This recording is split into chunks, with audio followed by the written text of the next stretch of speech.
Hello, everyone. Welcome back to Cascadia Inswinger. I'm Eddie Smith, as always, with my co-host John Floresca. And Portland looked good for most of the match. They were up 1-0. Unfortunately, they couldn't close it out, and they ended up giving up a goal at the tail end of the match to make it a draw, 1-1. But Chara got his first goal for Portland, and it just so happened to come off an assist from his brother Diego Chara, which is only the sixth time in MLS history that two brothers have combined for a goal. Last ones to do it were the Roldan brothers down in Seattle. John, what do you think of this match? I think Portland is going to be disappointed that they weren't able to hold the 1-0 lead. However, the fact that they even had a lead to begin with is impressive. They were outshot in this one 19-6. They were outpossessed 64% to 36%. I don't think that Portland should have gotten points out of this game based on the stat sheet, but they played Portland soccer. They defended well. They hit on the counter. That's how Yimi Chara got his goal. And they should have been able to see out a 1-0 win. That's what this Portland team did down in Orlando. But we already know that this is not the Portland team we saw down in Orlando. So they weren't able to hold that lead. They got a 1-1 draw. I thought Chris Wondolowski had a great chance to bring San Jose ahead in the last 10 minutes. He had a header inside the box. Luckily, Steve Clark made an amazing save to keep it as 1-1. If you're Portland, you're happy being 1-1 considering you didn't start Diego Valeri or you didn't play Diego Valeri at all, excuse me, and Ibobasi came off the bench. So you go on the road, you get 1 point, and you're pretty happy with the result. Yeah, I agree with that. That coming out with 1 point, especially when you're not playing your starters, is definitely always a good thing. Wando came off the bench for San Jose and did come away with an assist soon after.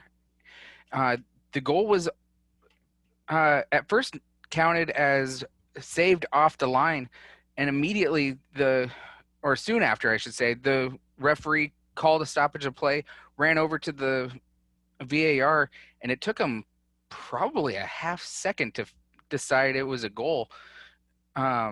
Just unlucky for Portland in that case. Yeah, it was unlucky for Portland, but, like I said, 1-1 on the road, you're happy with the point.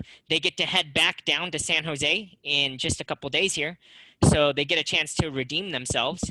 I'm really interested in how this chess match plays out. Whenever you play a team twice in a row, you're going to get some chess matches. You're going to get some pieces moving around. Is there anything in this last game that you think would really influence this game coming up for them? I think it's going to be a matter of scheduling, because Portland plays Seattle right after that. You go from a Saturday match against San Jose to a Wednesday match against Seattle.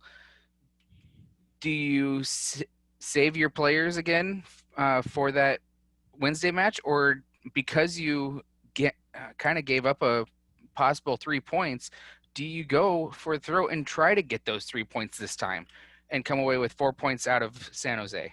Yeah, tactically speaking, I thought this was an interesting decision.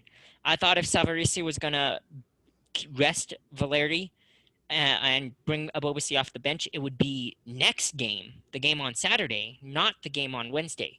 So the fact that he decided to do it Wednesday makes you wonder, does he do it twice in a row? Does he keep Valeri on the bench twice in a row? Or does he go for even more? Or does he ease Valeri in and have Valeri play maybe the last 20 minutes of San Jose? It's all a good question, especially now that we're kind of going to start to question Portland's fitness because they haven't been able to train outside because of the air quality. They're practicing in an indoor facility, which is already limiting their cardio part of their workout, and it's limiting the amount of tactics they can practice and they can train. So I honestly have no idea what Savarese is thinking, and I don't even want to try to predict it. I honestly thought he was going to go guns blazing in Wednesday's game and hold back on Saturday, obviously I'm already wrong. So I don't know which way this will go.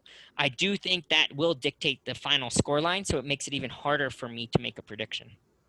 Yeah, and I feel like jumping ahead to the Seattle match, it's looking a little bit better when it comes to uh, that for Seattle. I'll get more in depth later on, but just looking at it, Seattle has a match on Friday against LAFC in Seattle, and then the Wednesday match against Portland. So Seattle's going to be already more well rested for that match. So And in my Seattle just eyes, got over a week off. Seattle hasn't played in since over Thursday. yeah, since Thursday of last week.